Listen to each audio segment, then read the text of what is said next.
To debut in big companies, all idols must pass the background check. However, some idols are set to be whitewashed at all costs, despite their shady pasts, just because of their outstanding visuals and popularity. If you've been following the K-pop scene for the past 2 years, you must have heard that some extremely notorious cases have been settled smoothly by money and power. Now, let's take a look at some such cases. Number 1. Sserafim Sakura. Sakura is currently among the most famous female idols of K-pop. But before all this fame and power, did you know that she used to be accused of having an extremely contentious past before Produce 48? I've made a little recap about what happened, as you probably haven't known about that. Things all started after Sakura managed to be the center of AKB48, despite only stopping at the 4th rank, then was accused of body-shaming her peer, but mistakenly used the official Twitter account, then tried to cover it up by posting nonsense things, and saying her account was hacked. Then said to disrespect another senior in AKB48, telling this member to get lost, and the peak of it all, accused of skipping several handshaking events with fans due to adult reasons. Though just several days ago, she had implicitly ran a long rant about how unprofessional her peers were when skipping the handshaking events, just because of their illness. However, after all that, Sakura still managed to get further into Produce 48. According to some sources, HKT48 was colluding with Mnet to whitewash Sakura's past and rebuild her a new angelic image.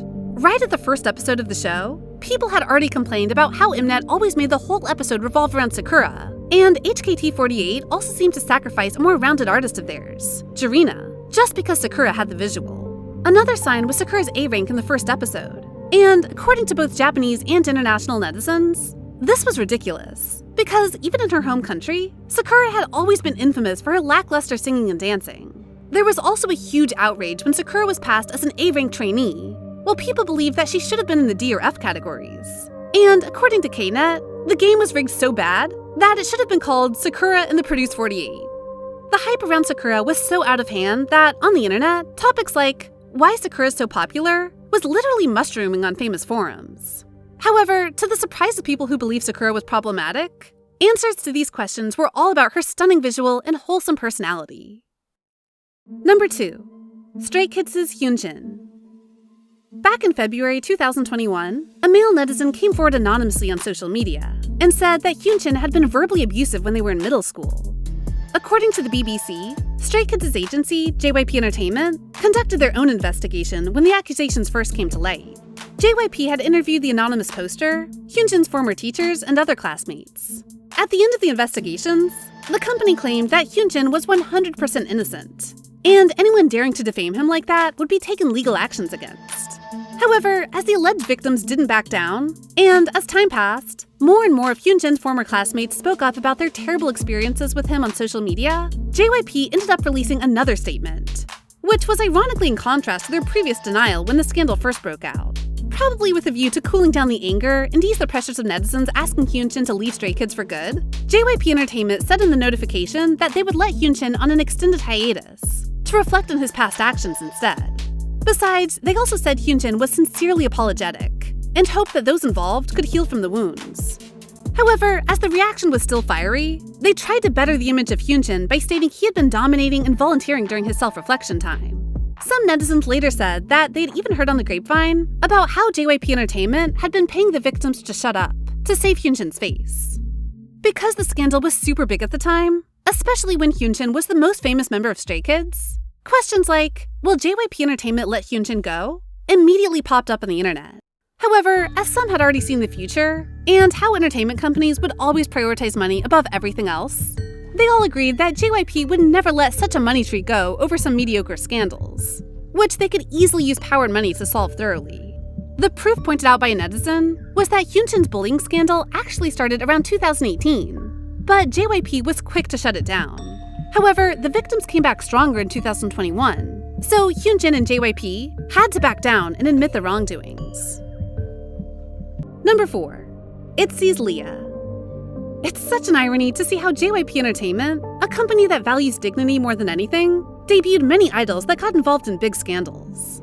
Everything started back in June 2021, when a former classmate of Leah accused her of bullying and moving on as if nothing had happened. Initially, JYP denied it and said that they would take legal actions against the accuser, which they indeed did, But somehow, the table was turned, and the police concluded that the classmate was freed from the defamation lawsuit. Because things gradually developed to be on the victim's side, JYP decided to take more proactive actions. At first, they kept denying the accusations and asked for a reinvestigation, though the police had already proven the classmate innocent. Then, when the outrage grew bigger, ITZY's manager tried to reach the victim for a possible settlement, but ended up being exposed by her, because all she wanted was just a direct apology from Leah. The victim also clearly stated that JYP even hired a detective to talk to her. And when things failed to go their way, the director of JYP's Artist Division 2 even directly convinced her to have an in-person talk with Leah to solve the mess. It's not clear what happened next, but it seems JYP's methods worked in the end. Soon after that, there was no more information about Leah's bullying. And in ITZY's comeback with Loco, Leah was still there promoting on all fronts with the group. Number 5. Les Sserafim's Kim Garam. At this point, Les Sserafim could overtake IVE as the most contentious rookie, as besides Sakura, Kim Garam was also said to be a member whose past is so controversial that HYBE and Source Music had to pour tons of money into whitewashing her image and hoping netizens go easy on her. If you're a K-pop fan, you're definitely no stranger to her series of scandals over the past month. Besides being accused of being a hardcore bully back in the secondary and high school days, Kim Garam was also said to have constantly been pulling sex jokes at school and always being part of the rebellious gang. However, instead of kicking her out of the group like Starship Entertainment, Source Music decided to still keep Garam on board. The most annoying thing to netizens was also that the whole thing took Source Music a few hours to say they were looking into the matter, and roughly a day to release an official statement, claiming that Garam was actually the victim, and they would take legal actions against the alleged victims that were desperately asking for justice. Then, netizens also saw holes in posts defending Garam, pointing out that all the photos in the defending posts had the same stains in the same positions, highlighting the possibility that these remarks Source Music made when filtering out evidence to protect Garam. Plus, the wording in these posts were also awkward, and trying too hard to be more like teenagers. Then, when all efforts were hopeless, Source Music was seen to ignore the accusations, and kept releasing more teasers like there wasn't an elephant in the room, which of course fueled the anger, but also managed to get Kim Garam some fans. The most apparent evidence was that she had already had a fan site starting to post pictures at the end of April, and as some anti-Garam suspected, probably because Source Music had used money to shut up the victims, no allegations really rose up, though the debut of Les Sserafim was coming near. So, do you think these idols actually did those terrible things and then got whitewashed? Or were they being played by anti-fans? Comment down below to share your thoughts with us. Also, remember to like, share, and subscribe to BeBoss TV for more interesting K-pop content. Thank you for watching.